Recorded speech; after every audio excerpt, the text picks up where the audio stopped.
Insiden di Tanjakan Silayur Semarang terus berulang. Harusnya ini sudah lama ditangani serius. Tapi jawaban yang muncul justru APBD nggak kuat. Padahal ada solusi tanpa membebani APBD kota. Pertama, ubah statusnya jadi jalan provinsi. Dengan begitu, pembiayaan ditanggung provinsi yang dananya jauh lebih besar. Urusan kota sudah banyak. Yang satu ini biar diurus provinsi aja.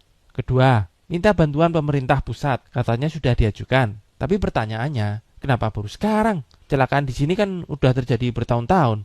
Yang bikin heran, muncul angka 60 miliar rupiah untuk jalan sekitar 1 kilometer. Masalahnya publik tidak pernah diberi gambaran desain besarnya. Bukan DD lengkap ya, itu memang terlalu teknis dan tidak harus dibuka. Tapi minimal bentuk kasarnya seperti apa, lewat mana, pekerjaan apa saja yang dilakukan.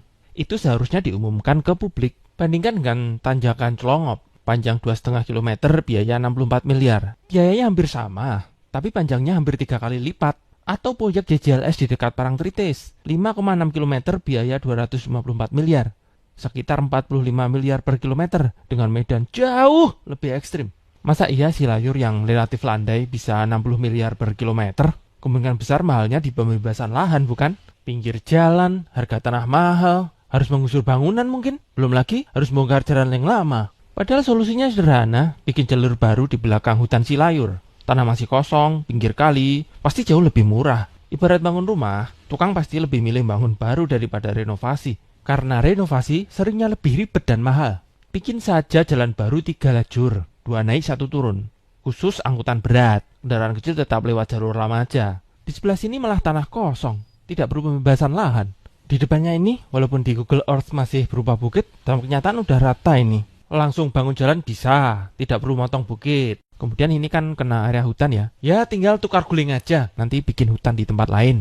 Harusnya di total 20 miliar cukup. Masalahnya, pemerintah sering tertutup di tahap perencanaan. DD-nya memang tidak perlu diumumkan, tapi bocoran desain besar dan trase jalan harusnya dibuka dong, supaya publik bisa ikut mengoreksi sebelum terlambat.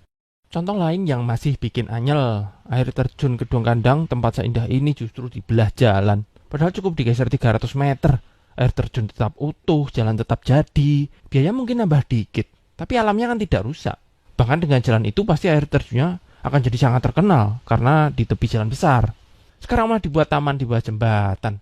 Gak penting banget. Atraksi utamanya itu air terjunnya aja. Kok malah dilangi? Duit 5,8 miliar untuk membangun taman itu, kalau digunakan untuk menggeser trasenya, udah cukup itu. Ini persoalan yang sama. Transparansi desain yang tidak ada dan masyarakat sama sekali tidak dilibatkan.